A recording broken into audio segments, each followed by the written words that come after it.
Karimganj police পুনরায় বৃহৎ পরিমাণে ড্রাগস সহ আটক করে 3 জন সরবরাহকারীকে। বদরপুরে লামাজোয়ার 66 কোটি টাকার ইয়াবা ট্যাবলেট সহ আটক 3 সরবরাহকারী। গোপন সূত্রে খবর পেয়ে করিমগঞ্জের লামাজোয়ারে পুলিশ সুপার পার্থ প্রতিম দাস এবং আইজিপি পার্থ সারথী মাহন্তের নেতৃত্বে চলা ড্রাগস বিরোধী অভিযানে পুলিশ এই বৃহৎ সফলতা অর্জন করে।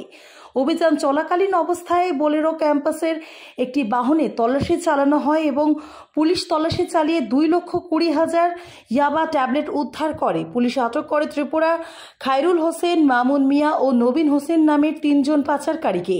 তারপর পুলিশ ইয়াবা ট্যাবলেট সহ সরবরাহকারীদের আটক করে বদরপুর থানায় নিয়ে আসে এবং এই পাচারের সঙ্গে আরও কারা জড়িত রয়েছে সেই তথ্য জানার জন্য পুলিশ তদন্ত অব্যাহত রেখেছে।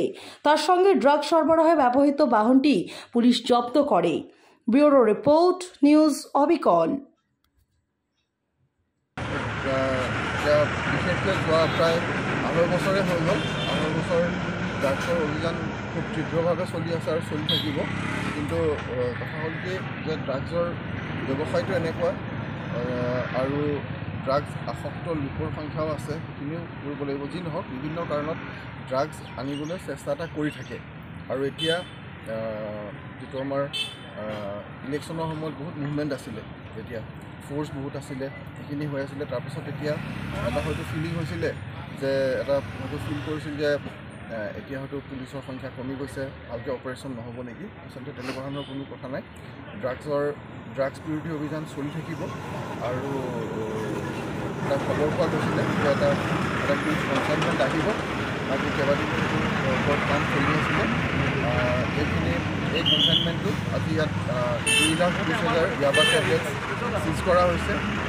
3টা মানুহ এৰেষ্ট কৰা হৈছে। এইখিনি মিজোৰামৰ পৰা আহিছে।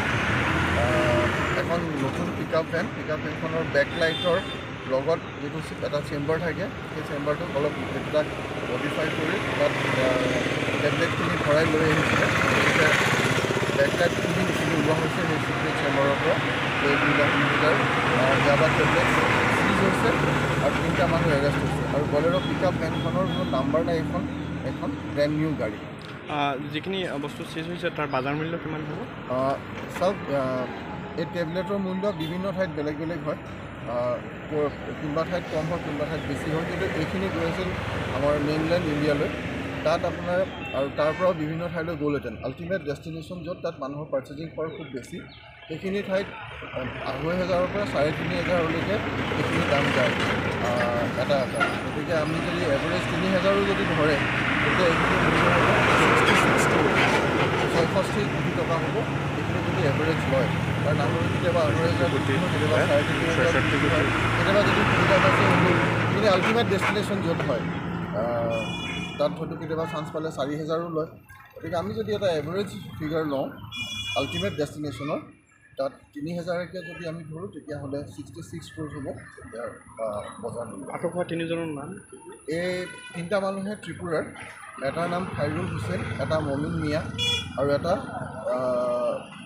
নবীৰ হোসেন। গতিকে এই 3টা মানুহক এৰেষ্ট কৰা হৈছে, গাড়ীখন চিজ কৰা হৈছে, 3টা মোবাইল পোৱা গৈছে আৰু বাকী কামখিনি চলি আছে। যিহেতু দেখা গৈছে আৰক্ষীৰ অভিযানত জব্দ হৈছে, মানুহ আটক হৈছে, কিন্তু কিমানখিনি মানুহ আজিলৈকে কনভেকশ্যন হৈছে? আমি বিভিন্ন সময়ত দেখা পাওঁ যে আৰক্ষীয়ে আটক কৰে, কিন্তু এটা বেলেগ প্ৰচেছ। সেইটো যিটো জুডিচিয়েল প্ৰচেছটো যিখিনি সময় লাগেতো লাগিবই। আমি আমাৰ কামখিনি কৰি আছোঁ।